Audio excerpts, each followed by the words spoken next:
ધરણાનો આજે ત્રીજો દિવસ. બરોડા ગ્લોબલ શેર્સ સર્વિસમાં એપ્રેન્ટિસ કર્મચારીઓનું ધરણા મેન્ટલ હેરેસમેન્ટના આક્ષેપ. છેલ્લા 3 દિવસથી વડોદરાના મકરપુરા વિસ્તારમાં આવેલી બરોડા ગ્લોબલ શેર્સ સર્વિસ કંપનીમાં કાર્યરત એપ્રેન્ટિસ કર્મચારીઓએ મેનેજમેન્ટ વિરુદ્ધ વિરોધ નોંધાવ્યો છે. કર્મચારીઓનો આક્ષેપ છે કે કંપની દ્વારા તમામ એપ્રેન્ટિસ કર્મચારીઓને અચાનક ટર્મિનેટ કરવામાં આવ્યા છે, તેમજ લાંબા સમયથી મેન્ટલ હેરેસમેન્ટનો સામનો કરવો પડી રહ્યો હતો. કર્મચારીઓના જણાવ્યા અનુસાર છેલ્લા 2 મહિનાથી તેઓએ પોતાની સમસ્યાઓ અંગે supervisor, team leader, HR, assistant manager તેમજ સિનિયર મેનેજર સુધી અનેક વખત રજૂઆત કરી હતી, પરંતુ આજ દિન સુધી કોઈ યોગ્ય નિરાકરણ લાવવામાં આવ્યું નથી. કર્મચારીઓએ મેનેજમેન્ટના વિવિધ અધિકારીઓ વચ્ચે મિલીભગત હોવાના પણ ગંભીર આક્ષેપો કર્યા છે. આ મુદ્દે આજે સામાજિક કાર્યકર્તા સમર્થન આવ્યા. 100 જેટલા કર્મચારીઓ કંપની બહાર ધરણા પર બેઠા હતા અને પોતાના હક માટે અવાજ ઉઠાવ્યો હતો. ઘટનાની જાણ થતાં મકરપુરા પોલીસની ટીમ પણ તાત્કાલિક સ્થળ પર પહોંચી હતી અને પરિસ્થિતિ પર નજર રાખી હતી. હાલ સમગ્ર મામલે કંપનીના મેનેજમેન્ટ તરફથી કોઈ સત્તાવાર નિવેદન સામે આવ્યું નથી. કર્મચારીઓ ન્યાય અને યોગ્ય કાર્યવાही કરવાની માંગ સાથે ધરણા પર અડગ રહ્યા છે. क्यों करना पड़ा? यहाँ पे मतलब सैलरी तो मिल रहा था टाइम से हम लोगों को, फिर भी थोड़ा सा मतलब छुट्टियों का कोई इशू होता है वहाँ पे, और जो टाइम से मतलब लॉगिन तो करवा लेते हैं हम कभी कभी, या 5 मिनट ले हम थोड़ा लेट हो जाते हैं, फिर भी कभी कभी ना वार्निंग लेने के लिए हमें यहाँ पे मतलब धमकाते हैं.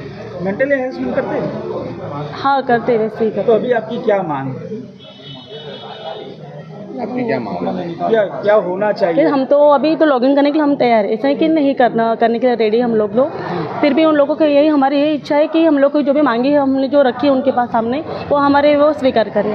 अभी आपको टर्मिनेट कर रहे हैं मान लो, तो फिर आपका परिवार कैसे चलेगा? तो उसका पूरा परिवार आप पे निर्भर होगा. हाँ तो वो तो प्रॉब्लम होगी, हो सकती है, तो वो बातें के लिए मैं मानने के लिए तैयार हूँ. फिर भी मुझे ये लगता है कि जो भी हमने अब जो प्रस्ताव रखा है उनके सामने वो स्वीकार करें बस. ચેનલની સ્ટ્રાઇક કરવામાં આવી છે, નગરપાલિકાની સ્ટ્રાઇક પર એમાં અહીંયા Baroda global share service bank of બરોડાની સબસિડરી કંપની છે, એમાં સેન્ટ્રલ ગવર્મેન્ટમાં આવે છે. જે અમે આની પહેલાં કેસ મૂક્યો હતો કે સ્ટેટના હિસાબથી અમને સેલેરી આપે છે. અત્યારે લેબર કમિશનરે પ્રૂવ પણ કર્યું છે કે સેન્ટ્રલમાં આવે છે, તો કેસ અમારા ફેવરમાં જ છે. તો એમાં શું 1 મહિનો થઈ ગયો ને તો આ લોકો મેન્ટલ હેરેસમેન્ટ કરવાનું ચાલુ કરી દીધું છે. જેમ કે નાની બાબતે કે 1 કલાકનો બ્રેક હોય, 1 સેકન્ડ પણ એક્ઝિટ હોય ને એમાં વોર્નિંગ લેટર આપવામાં આવે અને ગમે તે રીતે મેન્ટલી હેરેસમેન્ટ કરે છે આ લોકો. અને ગઈકાલે અમે સ્ટ્રાઇક પર ઉતર્યા હતા, તો એના માટે છોકરીઓને ઘરે ફોન કરીને એ લોકોને કંઈ પણ રીતે એમના વાલીઓને એ કરવામાં આવે છે કે તમારી છોકરીઓ જોબ પર નથી આવતા, ક્યાં જાય છે, તમે લોકો તપાસ કરો આવી રીતે.